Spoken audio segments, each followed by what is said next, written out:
Okay, we're up here checking out the Peregrine Falcon nest site.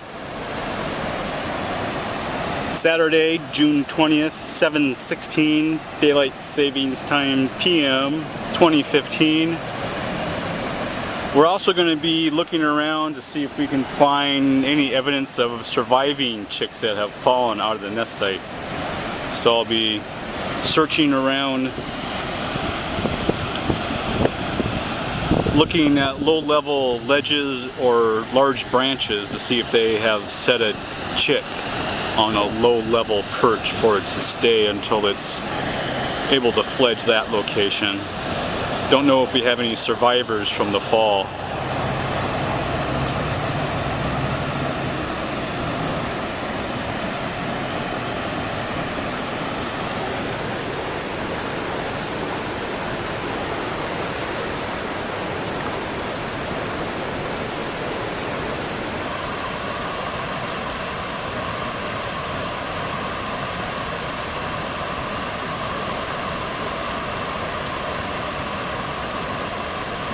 It really doesn't look like... Is that scraps? Yeah, maybe it is.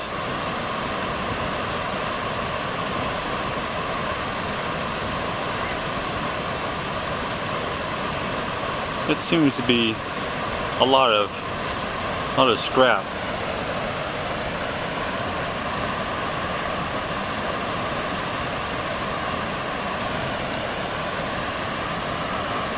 Maybe an adult flew in and I missed it.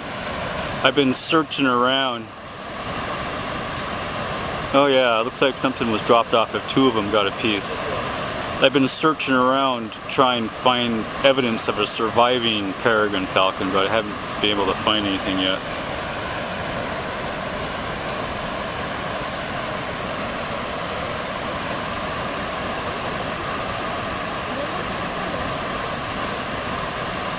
So it looks like an adult's been in, dropped off some prey and has left.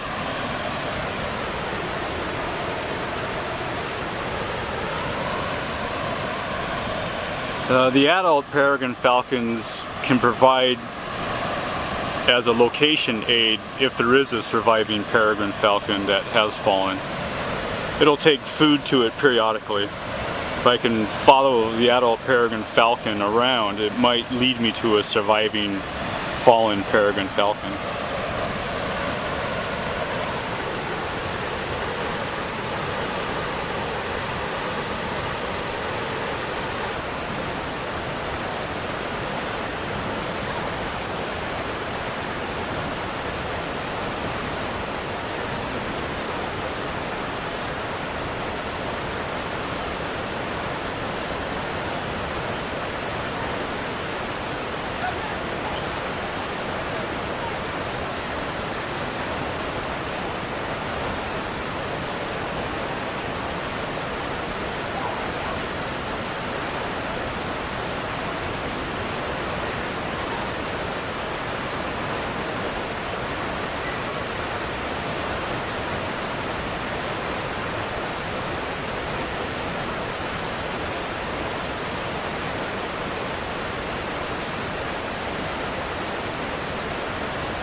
he's like, what?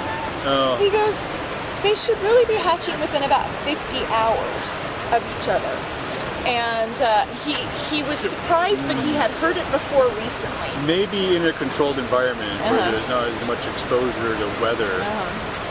Like under the bridge or something like that. Well, they got enclosed nest boxes. They only have an opening in the front, so it gives a real good shelter from wind and cold. So wind and cold, uneven temperatures will probably make it longer for one egg or another to get there. But plus they got ideal ground conditions because they got gravel instead of... Well, and we had gone to Mount Si and we'd gone out to Rattlesnake Ledge, and we were heading here when they got calls that there were 2 peregrines on the ground. Somebody was going to take them to pause, make sure they were okay, and then they reflew. Well, they weren't quite. They had tried to fledge. They weren't doing too good. They put one on the top, a 3-story building to kind of keep it away from the ground, and then the other one, Ed Deal took back to the Washington Mutual building or whatever they're calling it these days. I've never seen them all hatch within the same period. They're probably within, I'm thinking maybe 3 days, but I've never documented when that all happens. It's a little more difficult in the wild than it is in a controlled environment, like on a building. Where so you're recording right now, or are you on pause? Okay. Where you can ideally put a camera in a perfect situation and you can see these things. Their eyes, their nictitating membrane opens up, I think either on the 5th or 7th day. So they get eyesight, and this is consistent with all peregrine falcons. So their eyes open up either on the 5th or 7th. I can't remember what day it is. So you can use that on when they hatch too, because you start seeing their eyes opening up. Yeah. Have you seen a parent around lately? One just flew in an hour ago to drop off some food. Okay.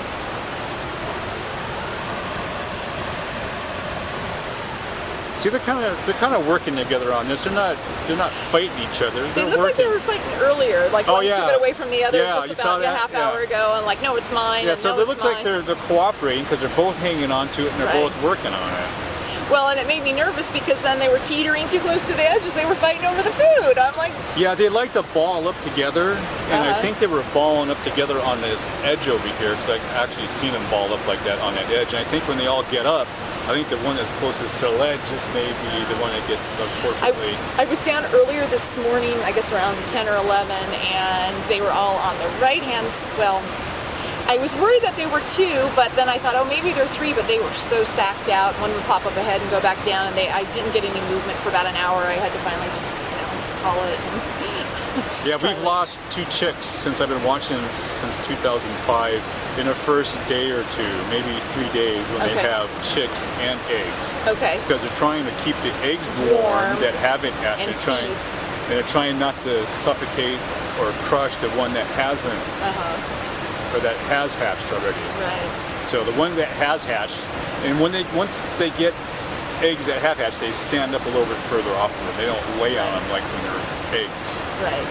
So when they're eggs, they're laying on them, but when they hatch, they're up a little higher. So if they're in the wrong position, they could probably get suffocated or get crushed or get too cold, depending on what's going on. I just don't know. Now, is Misty still hanging around? I think Misty's downriver. Okay.